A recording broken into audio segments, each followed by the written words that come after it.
parce qu'en fait, à tout moment, je perds pied. Il me reste 20h48 de lecture. Peut-être le chaos, on va voir. Et je suis là, oui, ça n'a pas de sens.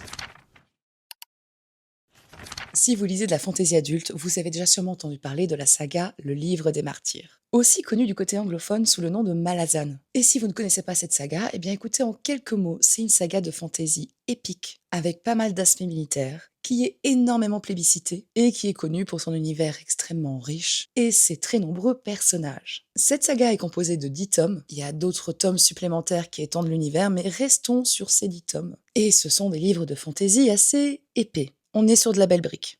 Ce que je vous propose pendant ce vlog, c'est de me suivre pendant la lecture du 3e tome. Et pas d'inquiétude, ça sera sans spoil. Je vous donnerai mes impressions pendant la lecture, mon avis sur l'écriture de l'auteur. Je vous montrerai également plus en détail cette magnifique édition. Et je ne vous parlerai d'aucun élément susceptible d'être des spoils. Et pour vous mettre un petit peu de contexte par rapport à ce vlog, quand j'ai lu le tome 1, j'avais bien apprécié ma lecture. Bon, je pense aussi que j'ai vécu un petit peu l'expérience universelle du premier tome, à savoir qu'on comprend pas tout. Il y a beaucoup d'informations, il y a des choses, on se dit mais qu'est-ce que c'est parfois? Et c'est le genre de saga, on nous jette dedans et on n'est pas accompagné. On nous prend pas la main, on fait de son mieux. En gros, faut parfois accepter de se laisser porter. Donc j'avais bien aimé ce tome 1, j'avais vu le potentiel, et donc j'ai lu le tome 2. Et là par contre, quelle masterclass! J'ai tellement aimé le tome 2. Je lui ai même donné un 5 étoiles, et il faut savoir que je ne donne pas beaucoup de 5 étoiles. Et en 2025, je n'ai donné 5 étoiles qu'à 2 livres, sur plus de 100 lectures. En 2024, c'était un seul livre, 5 étoiles. En 2023, un seul. Donc vraiment, j'en donne très peu, et pourtant le tome 2 a eu ce 5 étoiles. Vraiment, j'avais tout aimé dans le livre. Et en plus, ce tome 2 m'a fait pleurer. Alors que là aussi, je pleure pas forcément pendant mes lectures. C'est très rare. Quand j'ai terminé ce tome 2, les chutes du Niagara sans vouloir être dramatique. Et si je vous donne ce contexte, c'est aussi parce que, l'air de rien, j'ai des fameuses attentes pour ce tome 3. Vu à quel point j'ai aimé le tome 2, j'ai beau essayer de prendre du recul. Les attentes sont très hautes pour ce tome 3. Est-ce que ce livre sera à la hauteur? Eh bien, je vous invite à me suivre dans ce vlog pour le découvrir.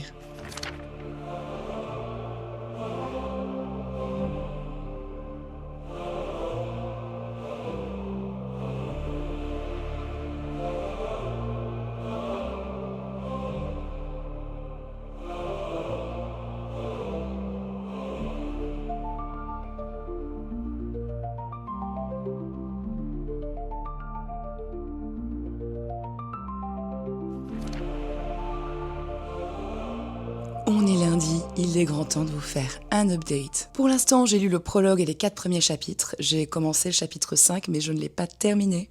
Parce qu'il fait 1h30 de lecture. 1h30, oui. Alors, juste pour vous donner une idée, en fait, je lis le livre en français sur liseuse, et c'est plus de 1500 pages. Et le livre est composé d'un prologue, d'un épilogue et de 25 chapitres. Vu le nombre de pages et le peu de chapitres, vous vous doutez bien que les chapitres peuvent être assez longs. Et c'est le cas ici. Mais ça veut dire aussi que l'air de rien, j'ai lu pas mal et qu'il s'est passé pas mal de choses. Je vous le dis tout de suite, le prologue m'a extrêmement hypé. Il permet d'en apprendre un peu plus au niveau du lore et des légendes et des mythes de cet univers, et je pense que ce sera des éléments qui vont être très importants pour ce tome. On découvre de nouveaux personnages, y compris un personnage féminin qui je pense va être pépite. Je l'ai pas encore beaucoup vu, mais pour l'instant, à chaque fois que je l'ai vu, je me suis dit « Ah, je t'aime bien toi, tu me plais ».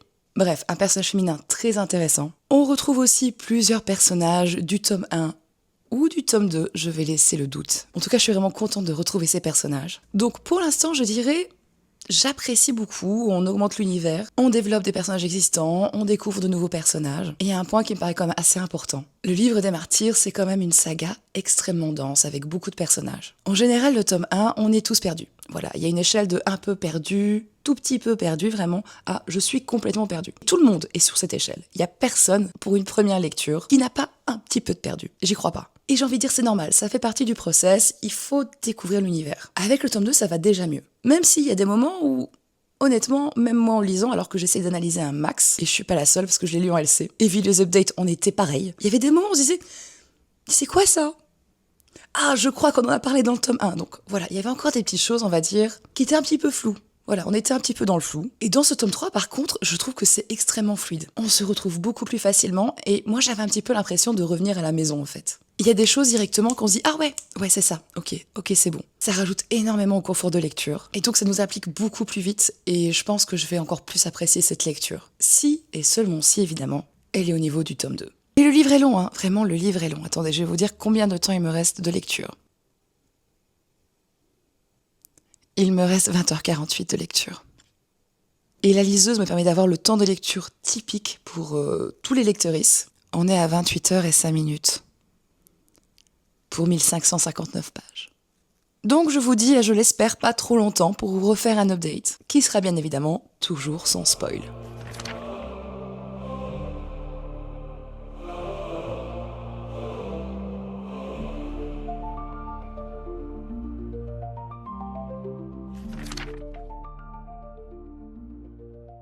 Il est vendredi, il est temps que je vous fasse un update. Ma journée de travail est terminée, que dis-je, ma semaine de travail est terminée. Et je n'ai pas réussi à m'accorder autant de temps de lecture que je l'aurais souhaité. Je pense que c'est quelque chose qui arrive à beaucoup de lectrices, et c'était mon cas cette semaine. Mais là, hier, j'ai quand même pas mal lu, donc je suis arrivée à plus ou moins 50%. Et là, je suis à fond dedans, mais à un niveau.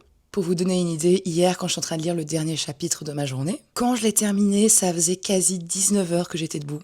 Et je vous avoue que les derniers paragraphes, je les ai relus 3 fois pour être sûre de ce que je lisais. Mais j'étais à fond. Tellement à fond que quand je l'ai terminé, j'ai donné ma liseuse à mon mari. Et je lui ai dit, tu me la caches, je veux pas savoir où elle est. Parce qu'en fait, à tout moment, je perds pied. Et je lis toute la nuit. Sauf que je vais travailler aujourd'hui. Donc, problème compliqué. Avant les 50%, l'histoire, elle a démarré, elle m'a chopée. J'étais à fond. Je suis tellement à fond que je suis en train de créer une playlist de lecture. La musique, c'est quelque chose de très important pendant mes lectures. J'adore écouter de la musique en lisant. Ça m'accompagne vraiment à chaque fois. Des fois, j'écoute des playlists qui ont été créées par d'autres personnes, et des fois, quand je trouve pas vraiment ce que j'ai envie, je vais créer la playlist. D'ailleurs, des fois, je les rends publiques, comme ça, vous savez. Là, j'étais tellement à fond. Il me fallait ma playlist pour porter tout ce que je lisais, tout ce que je ressentais. Je peux rien vous dire, parce que c'est sans spoil. Le dernier chapitre que j'ai lu, c'était bien. C'était trop bien. Et on est seulement dans les alentours de 50%. Donc ça promet de très belles choses. Par contre, je vous le dis tout de suite, ce tome est sombre, aussi sombre que le tome 2. Et au niveau des trigger warnings, c'est pire que le tome 2. Niveau trigger warning, honnêtement, j'ai l'habitude de lire des livres avec des gros trigger warnings. Donc à mon niveau, ça va, mais je préfère quand même vous prévenir, vérifiez bien les trigger warnings si vous vous lancez dans la saga.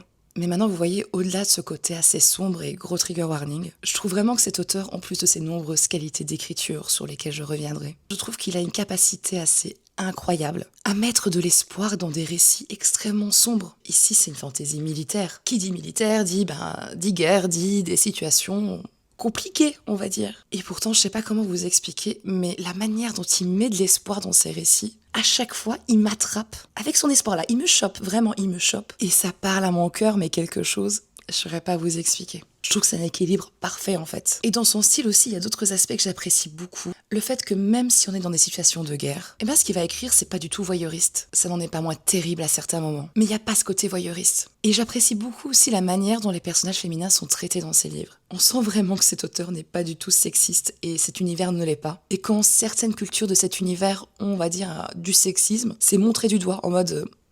mais ça n'a pas de sens. Et je suis là, oui, ça n'a pas de sens. Dans le tome 1, on va suivre plusieurs personnages qui appartiennent à un empire. Et cet empire, c'est pas un empereur qui est au pouvoir. C'est une femme, c'est une impératrice. Et dans tous les tomes, on retrouve des personnages féminins qui sont impliqués dans des situations de guerre ou dans des places de pouvoir. Et c'est normal. Les femmes vont faire la guerre comme les autres. Les femmes sont au pouvoir comme les autres. Et j'apprécie beaucoup. Un autre aspect qui montre pour moi vraiment la maîtrise de cet auteur, c'est tous les liens qui existent. Tous les liens déjà dans ce tome, avec certains éléments qui ont été disséminés depuis les premières pages et qui ont de l'importance maintenant, mais aussi plein d'éléments qu'on a eu dans le tome 1 et dans le tome 2 qui sont importants dans ce tome. Et c'est aussi entre guillemets des éléments qui grandissent, on a de plus en plus d'infos. Je fais partie de la team des lectrices qui adorent analyser. C'est trop mon truc. Je contrôle pas, mon cerveau il analyse. Non seulement je trouve que cette saga elle est parfaite pour faire des théories. Hier quand mon mari il a repris la liseuse, vous croyez que j'ai dormi tout de suite ? Non. J'ai continué les théories dans ma tête. J'ai pas dormi tout de suite, j'ai une petite nuit. Mais en plus des théories, le fait qu'il y ait autant d'éléments, le cerveau il travaille, il fait des liens et tout, c'est d'une richesse, j'aime trop ça. Par contre, si c'est moins votre truc et que vous avez peur d'être un peu perdu, il existe des guides de lecture. Je lis ce tome 3 en LC avec 2 autres personnes et elles utilisent un guide de lecture qui, on va dire, les accompagne quand elles ont fini de lire leur chapitre. Elles lisent, on va dire, une sorte de résumé du chapitre où il y a justement plusieurs explications, des liens, etc. C'est pas mon cas. J'ai décidé de vivre la true experience. Il y a des moments un peu plus compliqués que d'autres, soyons honnêtes, je vais pas vous le cacher. Mais ces moments où on trouve par contre des éléments ou que des théories s'avèrent exactes, c'est le feu. Pour moi, c'est le feu, donc je vis la true experience. Là, mon planning, c'est très simple. Il va être 17h. J'aimerais bien me faire un petit chapitre de 45 minutes. Une bonne douche, un bon repas pour prendre des forces. Et ça va être lecture dégommage pendant toute la soirée. En tout cas, je vous referai un update quand je serai à 75%. Je traduis au cas où, c'est 75%. Voilà. Donc je vous ferai un update plus ou moins à ce moment-là. Je vous dis à bientôt pour le prochain update. Et je cours, que dis-je, je vole vers la lecture du prochain chapitre.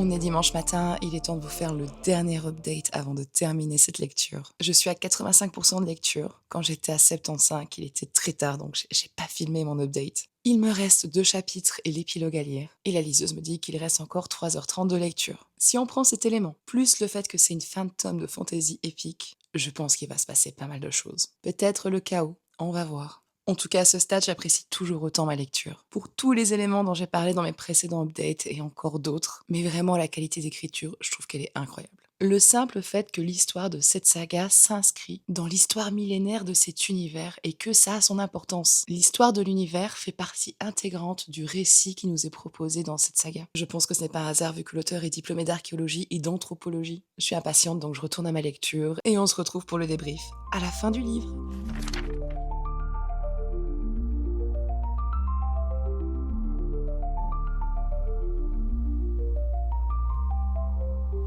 J'ai terminé la lecture. Vraiment, c'était une masterclass. J'ai terminé la lecture il y a un peu plus de 2 heures et je suis encore en train de processer et je pense que ça va prendre plusieurs jours, voire plusieurs semaines, comme ça avait été le cas pour le tome 2. C'était vraiment quelque chose. Et les plus de 1500 pages, je les ai même pas senties. À aucun moment je me suis dit « Ah, c'est long quand même » ou « C'est beaucoup de pages quand même ». Au niveau du rythme, au niveau de ce qui est proposé, c'était parfait et je veux lire la suite. Voilà, là maintenant je veux lire la suite. Pourtant, une des critiques que je fais le plus au niveau de mes lectures, c'est la gestion du rythme. Il y a des moments où voilà, ça descend, où je me dis « Allez, on y va ».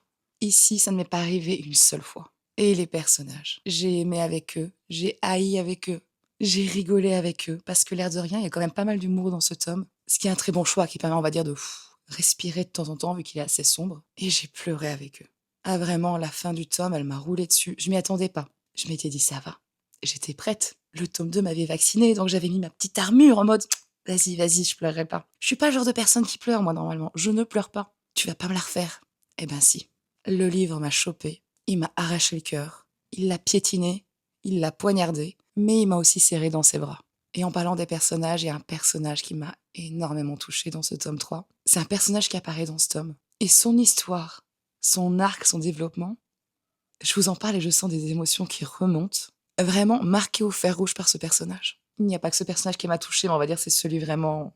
C'est celui au-dessus de tous les personnages qui ont pu me toucher par rapport à leur histoire et ce qu'ils vivent dans le tome 3. Ça a été rude. Je sais pas si on le sent dans ce vlog et dans ce passage, à quel point ça m'a touchée, mais je vous assure, là, ça fait plus de 2 heures, j'ai l'impression que j'ai fermé le livre il y a 2 secondes. Et au niveau des thèmes du livre, il y en a beaucoup, comme dans les 2 autres tomes, mais je pense que si je devais en choisir 2 principaux, ça serait la compassion et la liberté.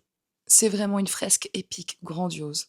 Et là, pour moi, avec ces 3 premiers tomes, et même si le reste, imaginons, ce sont des daubes infâmes, que vraiment ils sont nullissimes, je pense pas que c'est le cas, mais même si c'était le cas, pour moi, avec ces 3 tomes, vu le récit qui est proposé, l'univers, les personnages, la qualité de ce qui est proposé, pour moi, cette saga, elle rejoint mon top des lectures all-time. Donc maintenant, le livre des martyrs se retrouve entre autres avec Le Seigneur des Anneaux et Dune.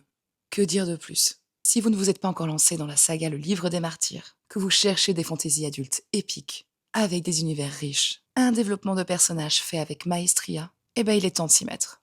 N'hésitez pas d'ailleurs à me dire en commentaire si vous avez déjà lu cette saga, si vous êtes en train de la lire, si vous comptez la lire. De mon côté, j'ai prévu de lire le tome 4 au mois de mai. C'est bien, 1 mois et demi, il me faudra bien 1 mois et demi pour me remettre un minimum, avant de me relancer dans un prochain tome. Processer tout ça. N'hésitez pas non plus à me dire en commentaire si vous avez apprécié ce vlog. C'est mon premier de ce type sur cette plateforme. Le hasard a fait que mon premier vlog était avec ce livre, cette masterclass, qui est plus qu'un 5 étoiles. Je trouve que le hasard fait quand même bien les choses dans ce cas-là. Et avant de vous quitter, je vous souhaite de très belles lectures. Et je vous dis à bientôt.